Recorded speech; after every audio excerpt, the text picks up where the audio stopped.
From the college campuses of Indiana University in Bloomington, Indiana, and Smith College in Northampton, Massachusetts, the National Broadcasting Company presents the College Quiz Bowl. Tonight transcribed, the varsity scholars of Indiana University are out to challenge the newly crowned champions from Smith College, who last week upset the 7-week Quiz Bowl rule of Brown University. And here in Radio City, New York, is your master of the quiz, Alan Ludden. Hi there, everybody. It's nice to have you with us for another battle of the undergraduate brains. Let's first look in on the new champions on the Smith campus. Jim Strong of station WTIC in Hartford, Connecticut, is the referee for the Smith team tonight. Are you there, Jim? Right here, Alan, and with me is the Smith team, still excited about last week's victory over Brown. Here they are to say hello. Ann Murphy, Cambridge, Massachusetts. Sydney Howard, New York City. Wendy McEnany, Princeton, New Jersey. Linda Wapsie, Stamford, Connecticut. Okay, there you have the Smith team. Now, let's move out to Bloomington, Indiana to meet the challengers from the University of Indiana. On hand to serve as Indiana's referee is Wally Nerling of station WIRE in Indianapolis. Is the Indiana team all ready to go, Wally? They most certainly are, Alan. Here they are to introduce themselves. Fred Wilt, Napanee, Indiana. Steve Polikoff, Shelbyville, Indiana. Jerry Maddox, Muncie, Indiana. Janet Jackson, Indianapolis, Indiana. Okay, we've met both teams. Now, before Dick Dudley explains our Quiz Bowl rules, may I point out that we recognize full well that in putting the emphasis here in the College Quiz Bowl on the quick recall of specific facts, we're pointing up only one of the objectives of a real college education, and we're likewise trying to give you an opportunity to meet a few of the many remarkable, well-rounded personalities to be found on every American campus. Okay, Dick, how about those rules? Right, Alan, here they are. Alan Ludden asks the toss-up question worth 10 points. And the first team to signal it knows the answer gets a chance to answer it. When Smith College signals, you'll hear. And when Indiana University signals, you'll hear. By means of a special electronic selector, the team which signals first, even by a split second, activates its light right here in New York City and makes it impossible for the other team's light to flash. If a team gives a wrong answer to the toss-up question, then the other team is given a chance to answer it. And whichever team gives the right answer gets a bonus question, worth a stated number of points.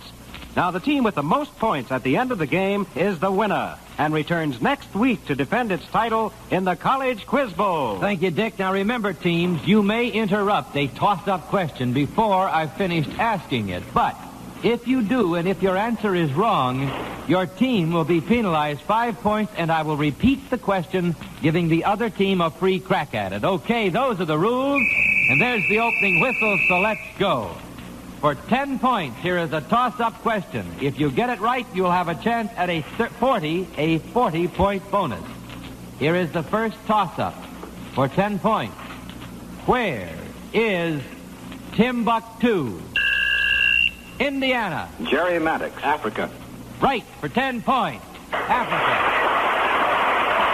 Located in French West Africa, Timbuktu. Okay, Jerry Maddox, for Indiana, you have now a 40-point bonus, and I want to tell you that you all on the team may work together. And since this is the Valentine's season, we'd like now for you to think about hearts for just a moment. I'm going to describe 4 works of literature with heart in each title. And you're going to get 10 points each time you tell us both the work and its author. Okay, for 10 points first, a 1917 play by an English playwright dealing with the failures of the 20th century. Anybody on the Indiana team? Time, it is Heartbreak House by George Bernard Shaw. Okay, you can still make 30 points if you'll tell us now for 10 points. Next, a very short horror story published in 1843. The Telltale Heart. Oh, you're right, by an American writer. Boy, you're right for 10 points, Indiana. Who was that?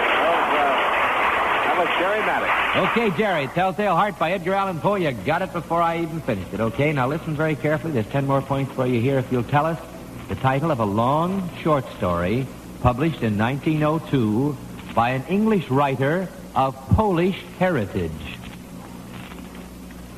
1902, an English writer of Polish heritage. Time, Heart of Darkness by Joseph Conrad. Okay, you can still make 10 points if you tell us now the title of a first novel published in 1940 by an American female novelist and short story writer. Go on. Our Hearts Are Young and Gay. What? Our Hearts Are Young and Gay. No, I'm sorry. The date is 1940. American female novelist and short story writer is Carson McCullers, and The Heart is a Lonely Hunter. Incidentally, you don't have to signal on a bonus question. It's all yours. Okay? The score, though, you got 20 points on that. Now, here we go back to a toss-up question. The toss-up question. This most Spanish of painters was actually Indiana? Jerry Maddox. Goya. What was that? Francesca Goya. No, I'm sorry, Indiana. You interrupted a toss-up question. You are penalized 5 points because you did not give the correct answer. I will now repeat the entire question for Smith alone. But you must answer it precisely and quickly, Smith. This most Spanish of painters was actually born on the Isle of Crete. And Murphy, Alan. El Greco. Okay, you don't want the whole question. All right, you're right for 10 points, El Greco. I was going to ask, what was his name? We'll accept El Greco. Okay, now, for that, Smith College, you've got a 20-point bonus, a quick one. Here it goes. One day in March 1738, the members of the House of Commons in Great Britain gravely inspected a pickled object and quickly declared war on Spain. 20 points if you can tell us what was this object that actually started a war. And Murphy, Alan. Was that Jenkins' ear? That's Jenkins' ear, that's right. It was a pickled ear. The War of Jenkins' Ear was provoked by the captain of the Spanish Coast Guard who disfigured Captain Jenkins and who was in command of the British blockade runner. Okay, you got... Now, before we move along to another toss-up question, let's move over here and find out what the stakes are in this quiz game. Dick Dudley? Each week, NBC will award to the school of the winning team a $500 gift to be administered by the college. It may go to a scholarship fund or to a campus activity. And each member of the losing team will receive an attractive, dependable Whitney wristwatch, a distinguished member of the Longines Whitney family of fine watches, since 1866 makers of watches of the highest character. Now, those are the stakes, and now with just 20 minutes to go and the score Smith 30, Indiana 15, we go back to a toss-up question, eh, Alan? Yeah. Here we go with a toss-up question for 10 points. Can you tell us the former occupations of John Louis Barrow and Arnold Cream? Indiana. Jerry Maddox. Wait a minute. Arnold Cream. Former occupation? All right. Can you take it, Smith? Let's walk. Can you take it, Smith? We'll try Sidney Howard. Were they actors? No, they were both prize fighters. Arnold Cream is the real name of Jersey Joe Walcott, and John Louis Barrow is the name of Joe Louis, who was born... that's the name Joe Louis was born with. Okay, here we go. We're going back to a toss-up question for 10 points. Tell us, what philosopher had as his criterion of moral goodness the greatest happiness of the greatest number? Smith. Wendy McInerney. Jeremy Bentham? Right, Jeremy Bentham, the utilitarian. All right, Smith College. Now, with that, you have a chance at a 30-point musical bonus. Now, here's a musical bonus on creatures that you might see in a farmyard. You're going to hear 3 folk tunes that for 10 points each, you are to name the animal mentioned in the title. Okay, here's the first one. Crack corn and I don't care. Jimmy's crack corn and I don't care. Blue-tailed fly. Right, fly, right for 10 points, okay? Now tell us the name of the animal mentioned in the title of this one. Swing your partner up and down. Monkey takes the weasel. Weasel. Weasel, that's right. Pop goes the weasel for 10 points. Oh, this is easy. Here we go. Find the name of the animal in this one. As I was a-climbing down the road with a tire, team and a heavy load, I cracked my whip and the leader sprung. The old horse busted the wagon tongue. And Murphy. Straw? Can you take... What was that? Turkey and straw? Right for 10 points. Turkey in the straw. You took that out of left field, didn't you? Okay, what's the score now, Dick? Well, it is now Smith College 70, Indiana 15, and we have 17 and a half minutes to go. And here we go with a toss-up question. Alabama and Rhode Island are suing California. Smith And Murphy. Well, it's in the offshore oil cases. That's right. That's the answer I was going to ask. I was going to ask. Alabama and Rhode Island are suing California, Florida, Louisiana, and Texas, and we're going to give you 10 points if you'll tell us why, and the answer was the offshore oil cases, our oil dispute. Okay, now, you have a 20-point bonus, Smith. It's a mathematical bonus. Get your pencils and paper. This is worth 20 points. You are to start with the year of the Battle of Waterloo. Add to that the number of blackbirds baked in a pie. That's all right. That's all right. That's the way to work it. And divide by the number of men on a horse in the John Holmes, George Abbott title. And give us... 613? That's right. Should be Howard, Alan. I was just going to tell you how long you had to do it, and you came up with the right answer. Let's run that down real quickly, Sidney. Would you give us the numbers you worked out there? 1815 was the Battle of Waterloo. 420 blackbirds baked in a pie. Yeah. Comes out to 1839. Divided by 3 men on a horse gives 613. That's right, for 20 points. Okay, here now we go to another toss-up question, and you need pencil and paper. It may be here, so think and listen carefully. For 10 points, what number is represented in Roman numeral notation by M, C, D, X, C, I. Smith? Linda Wapsie. 1493? That's right, 1493. You know, I thought I was going to fool you. I thought you were going to say 1492. Okay, Linda, you got a chance now at a 30-point bonus. Let's see. This is quite an interesting one.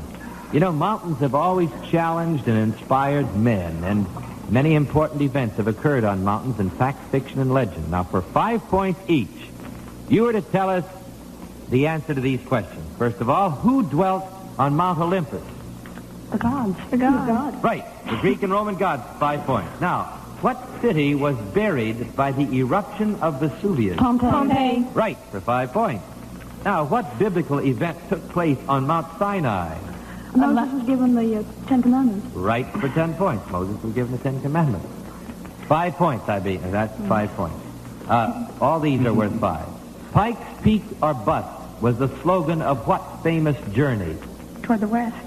What was the expedition? Lewis and Clark? No. What was That's it? right. That's right, for 5 points. That was the Lewis and Clark expedition. Right? That's right. Pikes, Peak, or Bust. Okay. Where was Hitler's hideaway? Berchtesgaden. All right, for 5 points. Now, you'll get them all if you answer this one for 5 points. What range of mountains are associated with a long sleep? The Catskills. The Catskills, right, for 5 points. Okay, what's the score now, Dick? Well, it is now Indiana 15, but Smith has 140, and we have 14 and a half minutes to go. Okay, you can still come up from behind Indiana, so on your toes. Now, we usually avoid trick questions here in the College Quiz Bowl, but frankly, this next toss-up question was picked with an effort to fool you. Now, we're going to play a record, and you are to signal as soon as you recognize the cleverly disguised voice of the singer. You came when I was alone. Smith. Sidney Howard. Stafford. Right? 10 points. Didn't fool you very long, did it? That was Joe Stafford singing Temptation. You have a chance now, Smith, at a 20-point bonus. Thoreau, with his pen, immortalized Walden Pond in Massachusetts. You'll get 20 points now if you can tell us who has immortalized Hoosick River and Eagle Bridge in upper New York State with a paintbrush. Anybody on the Smith team? Time, Grandma Moses. Okay, here we go now, back to a toss-up question. For 10 points, tell us, what generals faced each other at Gettysburg? No takers?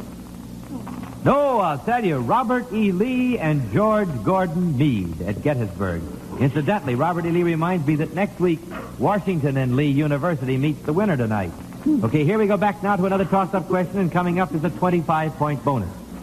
For 10 points, what word meaning a cross or a crucifix spelled backwards is a portal? Smith. Wendy McInerney. A rod spelled R-O-D. That's right. A rod or a rood spelled O-O-D. Spelled backward is door. Okay. Here we go now with a 25-point bonus for you, Smith College. I'm going to describe the names of certain classical and popular musical conductors, and for 5 points each, you are to identify them. First, a conductor whose last name sounds like an urban center. Metropolis? That's right, Dimitri Metropolis. Okay, although his name is not spelled like Metropolis, okay? For 5 points, an orchestra leader whose last name denotes belief. The Faith. Percy Faith. Right, for 5 points, again. Percy Faith. All right, now a conductor whose first name could denote an affiliation with the late lamented Brown University. Bruno Walter. Bruno Walter. Bruno in Italian means Brown.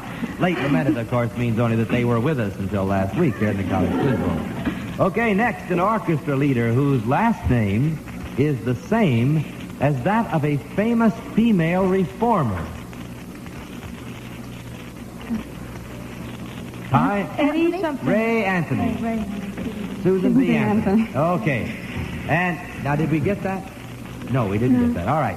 Here is a symphonic conductor whose last name is spelled the same as a word that means to chew with a crunching sound. You'll hate this. Oh, Munch. You got it right, Charles Munch. Okay.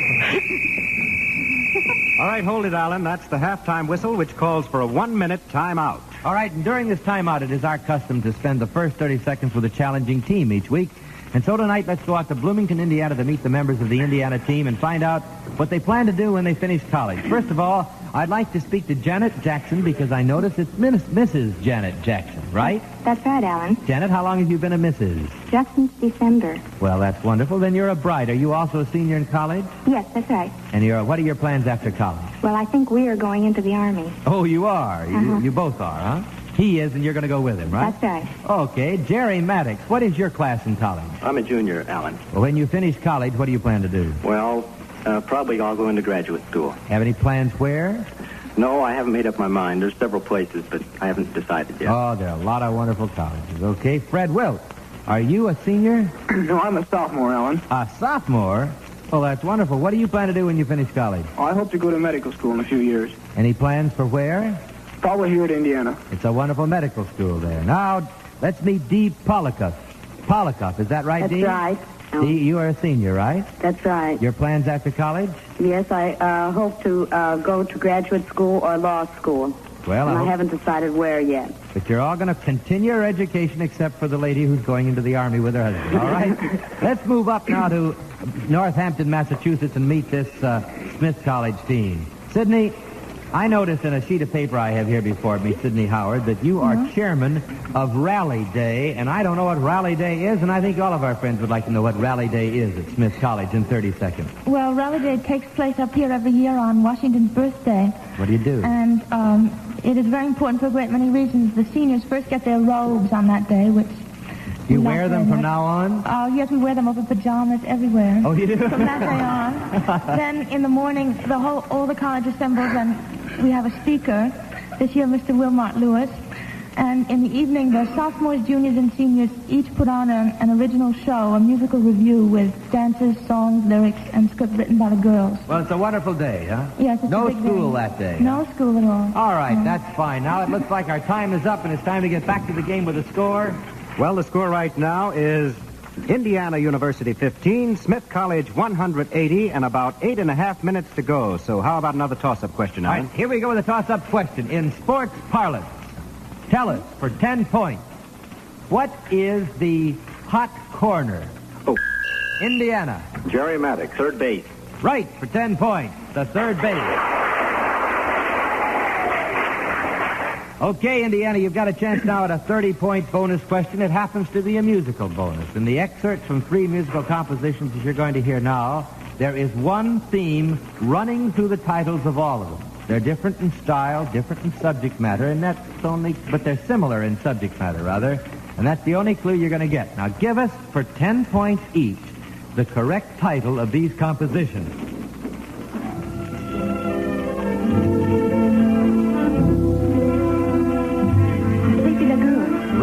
10 points. Who was that? That was Janet Jackson. Janet. Thanks for 10 points. All right, now, there is a similar theme in this music. What is the title?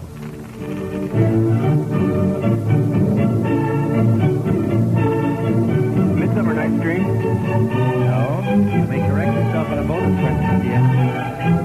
Time is running out. It's run out. Oh. No. Water Sweet Music by Handel. The Water Sweet Music by Handel. All right, then you're beginning to get the theme. Now, what's the title of this one?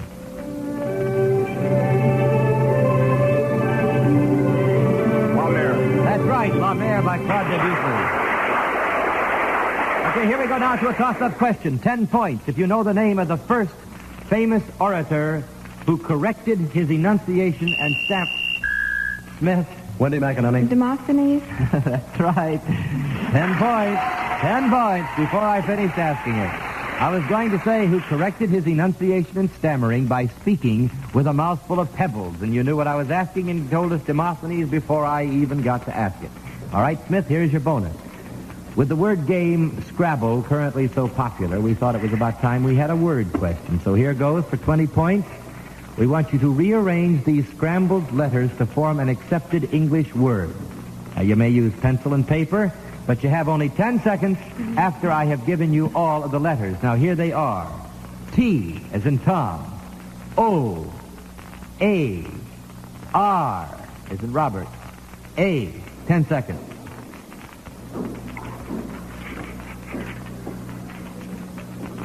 T-O-A-R-A. Time. The word is aorta, the largest artery leading from the heart. Did I hear you say that, Whisper? No. Okay, here we go back now to a toss-up question with a score 190, Smith, 45, Indiana. The 10-point question is coming up. We have 5.5 minutes to go. For 10 points, by what more familiar name do we know the weaver of Ravelo? Silas Marner. That was Linda Wapsie. That's right, Linda, for 10 points. The Weaver of Ravelo is Silas Marner, the novel by George Eliot. Here we go with a 20-point bonus. This is a question on partners. If I asked you the famous partner of William Clark, you'd say Meriwether Lewis. Probably you'd say it before I asked it. Okay. Now, for 5 points each, I want you to tell us who are the well-known partners of, first, Richard Steele. Addison. Joseph Addison, right, for 5 points. Who's the famous partner of Lou Fields? Lou Fields. Time, Joseph Weber. Weber and Fields were a famous vaudeville team. Okay, now think carefully. Who is the very famous partner of Frank Smith? His brother. Is it the other Smith? Sergeant Joe Friday in the Dragnet Investigator. Okay, for 5 points, who is the very famous partner of Frederick Engels? Marx. Karl Marx. Together they wrote the Communist Manifesto. Okay, here we go back now to a toss-up question for 10 points. Are you there, Indiana? Right. Oh, here we go now. For 10 points, tell us, what do John Taylor, Aaron Burr, and Harry Truman, Indiana? Janet Jackson. I'm wrong. I was going to say they're all traitors, but that's not true. No, that would hardly be right, and you're penalized 5 points because I'm going to finish the questions for Smith. Tell us, what do John Taylor, Aaron Burr, and Harry Truman have in common? Anne Murphy. They were all vice presidents. They were all vice presidents of the United States, right, for 10 points. Here we go now. Here we go now with a bonus question. Miss Smith College, here's a bonus question for 15 points. Now, if you were asked to describe a centaur, would you call it Restorio, Ungulate, or Piscatore? Would you repeat that? Would you repeat the 3 times? Would you call it Restorio, Ungulate, or Piscatore? Ungulate. Did I hear an answer? Quick. I think ungulate. You thought right. Ungulate means hoofs, and therefore would describe centaur, which was a mythological character, half horse, half man. Piscatore refers to fishes, and Restorio refers to scratching on the ground for food like a hen or other bird. Okay, here we go now back to a toss-up question for 10 points. Name the medieval hero who was killed in the Battle of Roncesvalles. Smith. Anne Murphy. Roland. Right, Roland. You have now a 25-point bonus, Smith. Ebb Tide, the song that was for so long on top of the hit parade, is a very famous title. Now, for 25 points, we want you to name the famous English author of a novel. This is yours anyway, Smith. Of an English author of a novel called The Ebb Tide. Well, you were so eager there. The author, the English author of a novel. What was it? Wolf. Speak up. Here we go. Time's up. Virginia Woolf? No, Robert Louis Stevenson wrote it, The Ebb Tide, in collaboration with Lloyd Osbourne. Here we go back down to a toss-up question. For 10 points, what man was born in Pennsylvania, painted in the United States and England, constructed a submarine in Paris, and built a steam warship for the United States government? Indiana. Robert Fulton, Jerry Maddox. Right, Jerry Maddox. Robert Fulton for 10 points. And you got a 30-point bonus, Indiana. The daughter, work carefully on this one, the daughter of William Jennings Bryan, aside from her father's political fame, held a distinctive position in American public life. Now, you're going to get 30 points if you can name that position. The daughter of William Jennings Bryan. Anybody on the Indiana team? D. Pollicott. D, do you have it? No, I don't have the answer. Was she in any way connected with Teddy Roosevelt? All right, time has been called. She was the first woman appointed foreign minister by the United States. Okay, with a minute to go, here's a toss-up question. Tell us, for 10 points, what is the concern of an ichthyologist? Smith. Linda Wolfie. Fish. Fish, right. Okay, Smith, you got a 15-point bonus here. In the famous story of Snow White, there were 7 dwarves. Now, you're going to get 15 points if you can name all 7 in 15 seconds. Grumpy, Dopey, sneezy, happy, doc. Now, just a minute. Grumpy, dopey, sleazy, sneezy, happy, doc. That's 6. Sleepy. Something dopey. Have you got the Dopey, time? sleepy, doc. I haven't got my glasses. Time. Bashful. Oh. Okay, here we go back to a toss-up question. For 10 points, what opera by Verdi is based on Shakespeare's The Merry Wives? Smith. Wendy McInerney. Can you take Ann it? Murphy. Can you take it, Indiana? Yeah, I think we can. Fred Wills? Finish the question, please. All right. What based on Shakespeare's The Merry Wives of Windsor? The answer was Falstaff, okay? Oh, I'm sorry, but that's it. Time's up. Sorry, Alan. The game is over for this week, and the final score in the College Quiz Bowl tonight is Indiana has 50 points and 250 for the winner, Smith College. Now, to each member of the Indiana team, it's our pleasure to award an attractive and dependable Whitner wristwatch, a distinguished member of the Longines Whitner family of fine watches. Since 1866, makers of watches of the highest character. For fielding the winning team tonight, Smith College will receive a $500 gift to be administered by the college. And these varsity scholars from Smith will return next week to compete in this new All-American quiz game with the varsity scholars of Washington and Lee University at Lexington, Virginia. Well, now, here once again is your master of the quiz, Alan Ludden. Well, I want to congratulate those girls at Smith College. You did a wonderful job, and I want to say to the team from Indiana University, you did a wonderful job. I want to say congratulations to Mrs. Janet Jackson, Jerry Maddox, Fred Wilt, and Dee Polikoff. You were all wonderful. Now, next week, Smith College meets Washington and Lee. And in the following weeks, we'll have varsity scholars from the University of Chicago, Princeton University, and other outstanding colleges and universities all over the country. So be with us next week and every week for an exciting quiz game here in the College Quiz Bowl. This is Alan Ludden saying now, so long, everybody. Your referees tonight were for Smith College, Jim Strong, station WTIC Hartford. For Indiana University, Wally Nerling of station WIRE Indianapolis. College Quiz Bowl is a transcribed NBC Radio Network production, originated and produced by John Moses and Don Reid, directed by Ken McGregor. This is Dick Dudley speaking.